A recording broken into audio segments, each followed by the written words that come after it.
les Quinois, mbote na bino bisika bozali. Komisa information oyo na moto oyo nanu ayebite. Nini sengeli kokanga na arrêté ya sika ya gouverneur pour na makamba transport en commun. Ya liboso boyeba que trajet le plus cher eza 9000 francs. Eza kobanda na marché de la liberté ti na Mongata. Le trajet le moins cher est à 500 francs et talindeti de rond-point Willery ti na bon marché ou bien Upen ti Nzozi ou Wando, Lemba terminus ti Yolo Kapela ou Kingasa Nyasuka de Pont Matete ti Ndolo Libongo. Boyeba peke de rond-point Ngaba ti Unikin ou bien Matete ou bien Yolo Ezo eza kaka na 500 francs. Kolongwa na marché central Otobengizano ti na Makala Ngunza Selimba au sénatorium Kitambo cimetière Yolo Ezo rond-point Ngaba okofuta 1000 francs. 1000 francs wana pe eza kaka de marché central ti Njili Sainte-Thérèse Massina Peto Congo Delvaux aux zones barrées topé na campus na intendance. Na valeur ya 1500 francs okoki kolongwa rond-point Victoire Pont Matete Massina Petro Congo Lemba terminus ti na fonction publique. Pona kokoma na IEC okofuta 1000 francs soki outi na marché ya Matete na Lemba terminus na Pont Matete na Massina Petro Congo topé na Yolo Ezo. Zando ti Matadi Kibala eza na valeur ya 2000 francs. Okende aéroport international ya Njili kouta na rond-point Victoire okofuta 2500 francs. Okende pe Upen depuis rond-point Victoire kaka na 2500 francs. Soki pe oza na marché de la liberté ozokende ti na Menkao 2500 francs kaka. Voilà pour vous éléments où il fallait pour retenir. Soki oyoki trajet na yote tiki la biso na commentaire toko répondre yo. C'était Priska Lokale, journaliste et blogueuse. Merci beaucoup.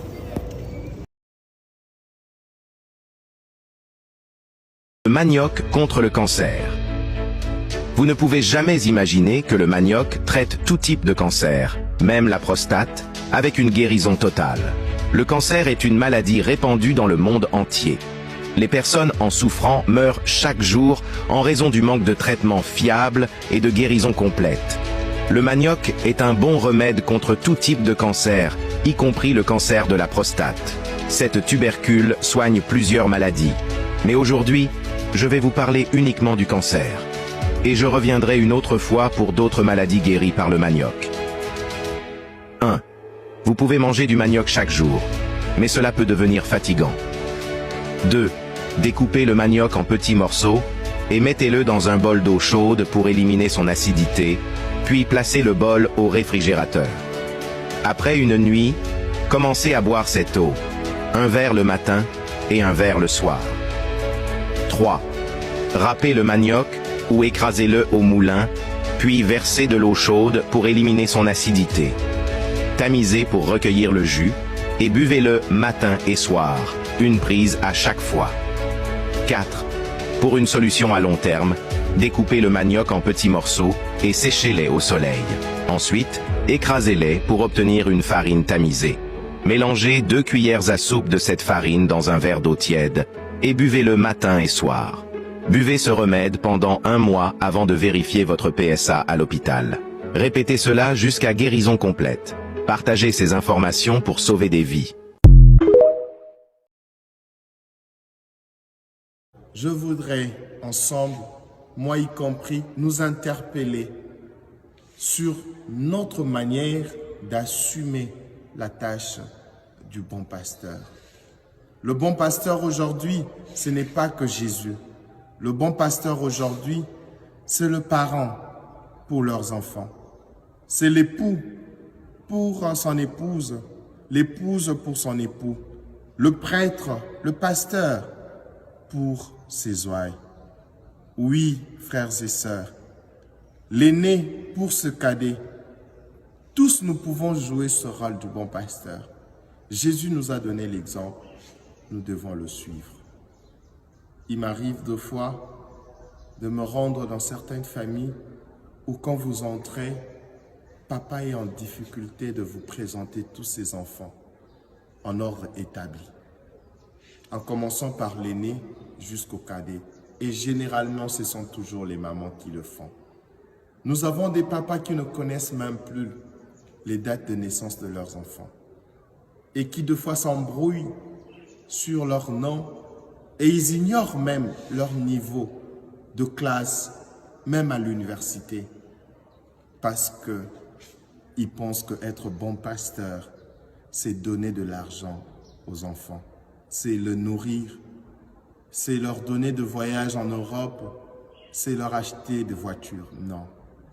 Jésus dit, je donne ma vie pour mes brebis. Chers parents, beaucoup de vos enfants souffrent de votre absence. Beaucoup de vos enfants souffrent de votre inattention.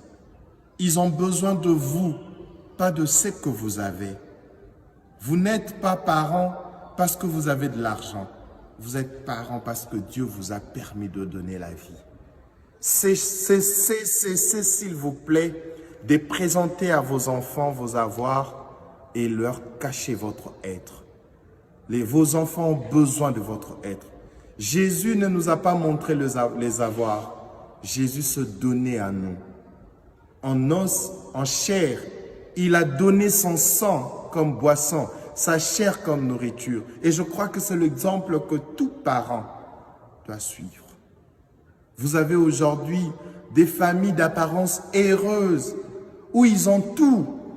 Il y a tout, l'argent, le pouvoir. Mais quand vous rencontrez les membres de cette famille, il y a une tristesse au fond du cœur parce que l'amour n'existe pas. Parce que les enfants n'ont personne à qui parler, personne avec qui aborder les problèmes qui les tourmentent. Et l'Église a pris maintenant la place de certains parents. Nous sommes prêtres. Qu'est-ce que nous n'écoutons pas? Parce que beaucoup des parents sont absents.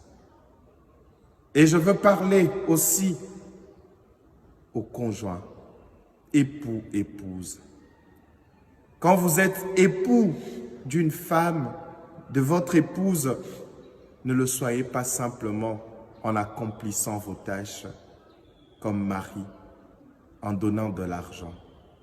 Il y a des choses qui ne s'achètent pas. Cher mari, chère femme, soyez le bon berger de votre mari, de votre femme. Et nous prêtres, nous qui chaque jour prêchons la parole des dieux, nous ne sommes pas de loups pour nos fidèles. Arrêtons d'utiliser les fidèles pour nos propres besoins, pour nos propres désirs. Dieu nous a établis comme prêtres pour que nous prêchions la parole, pour que nous montrions le chemin et non pas pour que nous nous servions de nos fidèles pour assouvir notre faim. Que le Seigneur prenne en pitié tous ceux qui n'ont pas encore compris. Que le Seigneur nous pardonne et qu'il nous interpelle vivement pour que chacun revienne sur le bon chemin. Vous qui êtes autorité dans ce pays, autorité politique, administrative, militaire, vous avez une responsabilité. Vous êtes aussi des bons pasteurs. Sachez que chaque vie du Congolais qui se dilapide comme ça, Dieu vous en demandera compte. Vous êtes bons pasteurs pour que les gens cessent de mourir inutilement. Vous êtes là comme bons pasteurs pour que vous évitiez à ceux qui sont faibles d'être piétinés, écrasés. Vous êtes là pour garantir la vie à tout le monde. C'est pour cela que Dieu vous a donné cette parcelle d'autorité. Vous qui êtes chef militaire, ne prenez pas le plaisir à verser le sang. Le Seigneur attend de vous d'être un bon pasteur. Il vous en demandera compte. Vous qui gérez le pays sur le plan administratif, jusqu'à quand vous continuerez à multiplier de faux papiers? Jusqu'à quand les gens mourront de faim parce que vous mangez seuls l'argent du trésor public? Nous devons être tous de bons pasteurs. La souffrance continue parce que nous avons abandonné notre rôle du bon pasteur. Pour que notre pays se relève Chacun doit devenir le gardien de l'autre. Que le Seigneur bénisse la RDC, que le Seigneur bénisse notre Église, que le Seigneur vous bénisse. Amen. De Marie, joie de Marie. Je suis tellement en joie. C'est-à-dire que vous passez votre temps à combattre l'Église catholique, à combattre les chrétiens catholiques. Que l'Église catholique, c'est-à-dire que tous les chrétiens catholiques là, ils sont sur le bas d'attente pour l'enfer. Aujourd'hui, vous savez ce qui se passe aux États-Unis par rapport à l'incendie en Californie, Los Angeles, tout ça. Et on voit une vidéo qui circule, une maison au milieu des décombres. C'est-à-dire que tout a brûlé autour, sauf cette maison-là. La vidéo qui passe là, c'est de ça qu'on parle. Et la bonne nouvelle, et cadeau toujours. La bonne nouvelle, c'est que cette maison appartient à un chrétien catholique. Parce qu'on voit la statue de Saint Joseph, on voit la statue de la Sainte Vierge Marie, c'est-à-dire c'est la sainte famille de Jésus-Christ. Vous aimez le fruit, mais vous rejetez l'arbre. Vous aimez l'enfant, vous rejetez la mère. La Vierge Marie et Saint Joseph vous ont montré que cadeau ou rien. Chrétien catholique, mettez un commentaire là-bas. Cadeau toujours. La Vierge Marie ou rien. Vous nous combattez pour rien. Dieu a fermé votre bouche. Vous avez compris? Donc, restez tranquille. Vous êtes petits dans notre affaire là.